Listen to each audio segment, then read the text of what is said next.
This poem is not about Mami's miscarriage. It's not about her guilt, working long hours and leaving me alone. It's not about the man she wept for that left us in a new country alone. This poem is not about her clinic abortion after the wind mysteriously took Apa across the border. I had to do it, amor. I couldn't take care of you and your brother in a new country alone. This poem is about how I pretend to be a bearer of children, or tatarabuela, or how I mourn for a rounder belly filled with a zygote that will live and become a toddler and fill the walls of my house with laughter. These couplets are about my uterus walls, how they open and I glide out, how every day is a perpetual flushing that won't come back, me slipping from me. Sometimes I wish I could program my dreams the same way I micromanage my reality. How I would script a uterus to glow towards me, halo, angels singing in awe. How I would reach for it and stuff it into my chest and believe in God again. And how from my chest children would fly out like doves. This poem is about how I want to be a mother, but a whole body is at war with me.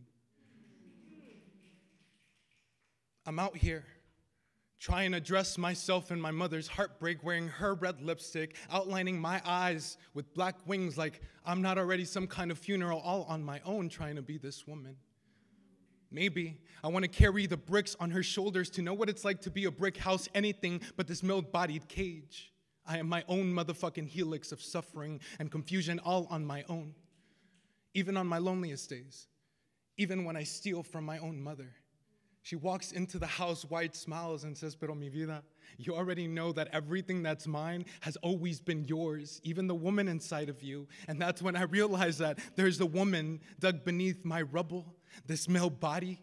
She pushes against this male pelvis, her coffin door, to rise from this grave every morning.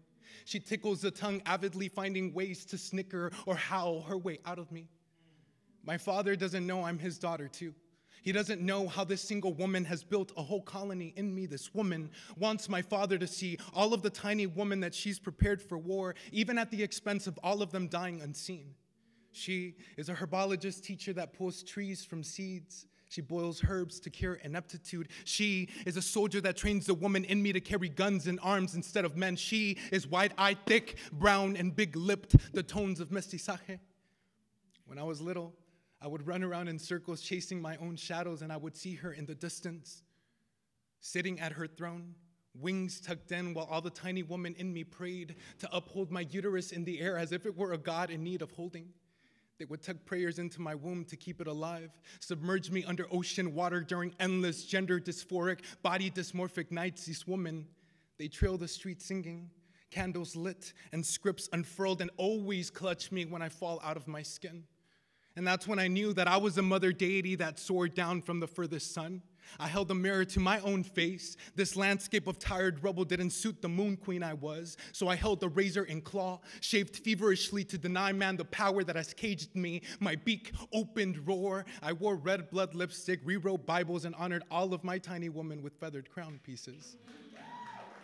Wild-haired, I dove for me, dug my own talons into my own heart, and proclaimed my victory in this war. This body is our body. This body is her body. This body is my body.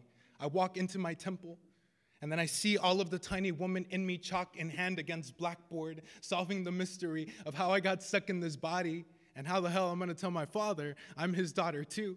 I wonder what he'll think. I wonder what my psychiatrist will also think. White man marks my story in red as I talk.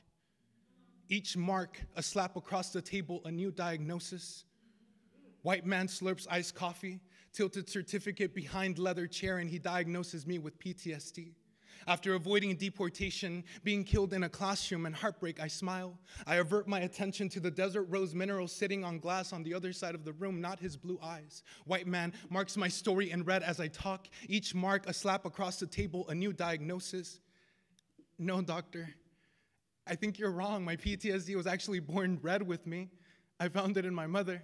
White man marks my story in red as I talk. Each mark, a slap across the table, a new diagnosis. White man barks, no, sir, no. Your diagnosis is strictly from current events. Your almost deportation is irrelevant and unlucky.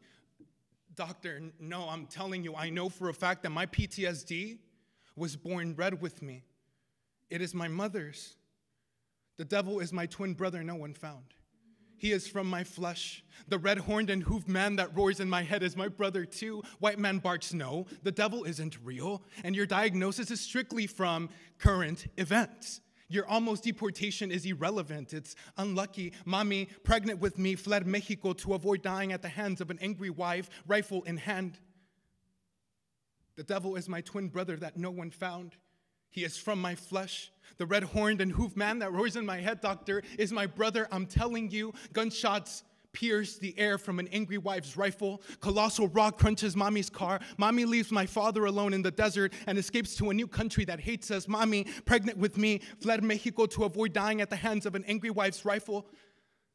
The doctor says my PTSD was triggered by the shooting in the classroom, not in Mexico. Gunshots pierce the air from angry wife's rifle. Colossal rock crunches Mami's car. Mami leaves my father alone and escapes to a new country that hates us. The United States of America. I avert my attention to the desert rose sitting on glass on the other side of the room, not his blue eyes. The clock slices our silence. White man says my PTSD was triggered in the classroom, not in Mexico, and reminds me I cannot blame the devil. Your brother isn't real after all. Duh, my brother isn't real after all. White man slips on iced coffee, tilted certificate behind his leather desk, and diagnoses me with PTSD and forces me to repeat, the devil's not real, the devil's not real, the devil's not sitting in the corner of the room, the devil's not sitting in the corner of the room. Yes, my PTSD was born yesterday and not in the desert where I almost died before birth.